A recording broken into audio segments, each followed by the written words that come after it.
북한은 갑자기 왜 남북 공동 연락사무소를 폭파했을까요?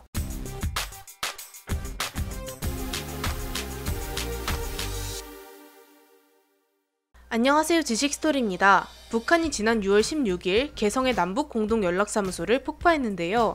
갑자기 이런 군사적 도발을 한 경위를 짧게나마 분석해보도록 하겠습니다. 먼저 개성에 위치한 남북 공동 연락사무소는 2018년 제1차 남북 정상회담 이후 판문점에서 문재인 대통령과 김정은 국무위원장이 선언한 판문점 선언에서 비롯되었습니다. 판문점 선언 제1조 제3항에는 남과 북은 당국 간 협의를 긴밀히 하고 민간 교류와 협력을 원만히 보장하기 위하여 쌍방 당국자가 상주하는 남북 공동 연락사무소를 개성 지역에 설치하기로 하였다라고 적혀 있는데요.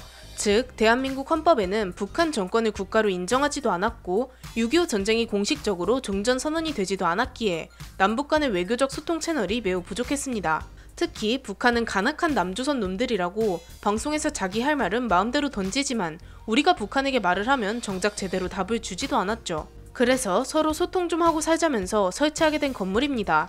한마디로 대사관 같은 역할을 수행하는 것이죠.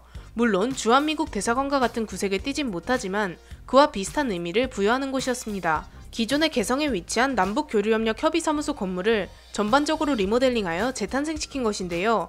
여기서 발생한 100억 원가량의 비용은 대한민국 정부가 전액 부담했습니다. 그렇게 2018년 9월 14일 연락사무소가 개소하게 되었죠. 이곳은 문재인 정부 대북 정책의 상징과 같은 존재였습니다. 남과 북 둘 다 15에서 20명씩 업무 인원을 두고 추가적으로 보조 인원을 두었으니 남북에 많은 사람들이 모여 사무실에서 업무를 진행했습니다.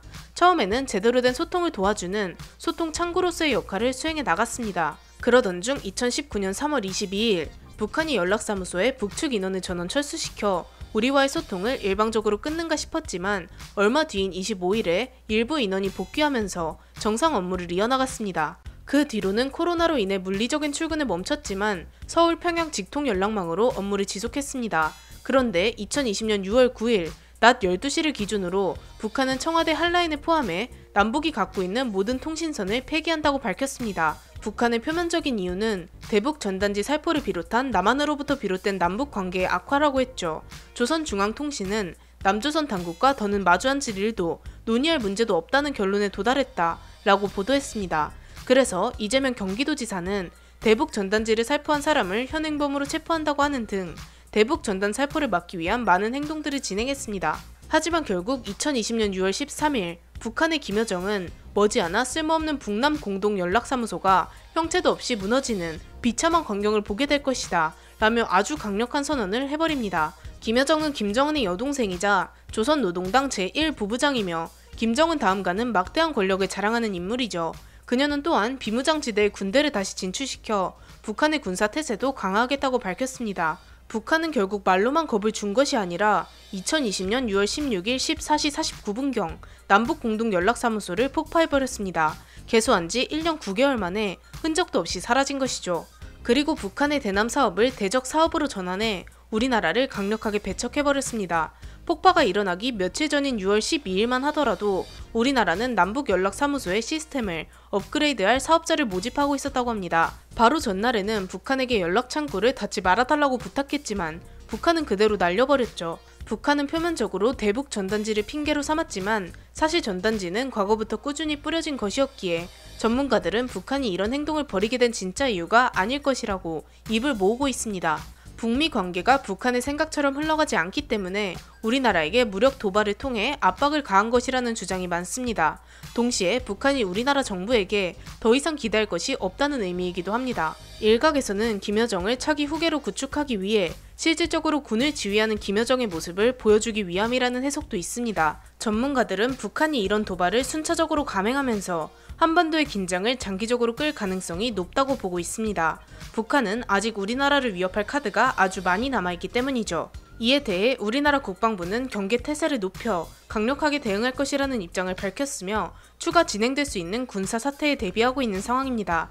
하지만 북한은 연락사무소를 폭파한 이후 선전 매체들을 통해 한국의 정치권과 탈북자들을 맹비난하는 선전물을 연이어 올리고 있습니다.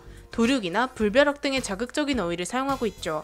우리나라의 경고는 전혀 먹히지 않고 있으며 남조선이 감히 엄중한 경고니 단호히 대응 같은 말을 했다며 비웃고 있는 상황입니다. 사실 대북 전단에 뿌렸다고 해서 남북의 소통 채널을 다 닫아버리고 대사관 또는 외교 공사관의 역할을 하는 건물을 통째로 날려버리는 일은 세계적으로도 굉장히 과격하고 전례를 찾기 힘든 사례입니다. 공동연락사무소뿐만 아니라 남북의 경협을 상징하는 금강산 관광시설이나 개성공단 시설 또한 비슷한 방식으로 파괴할 가능성을 배제할 수 없습니다. 현재는 북한이 군사적 경계를 강화하겠다는 말을 이어 실제로 금강산 관광지구와 개성공업지구에 방어 임무를 수행한다는 명목으로 군 부대를 보내겠다고 발표하는 데 이르렀습니다.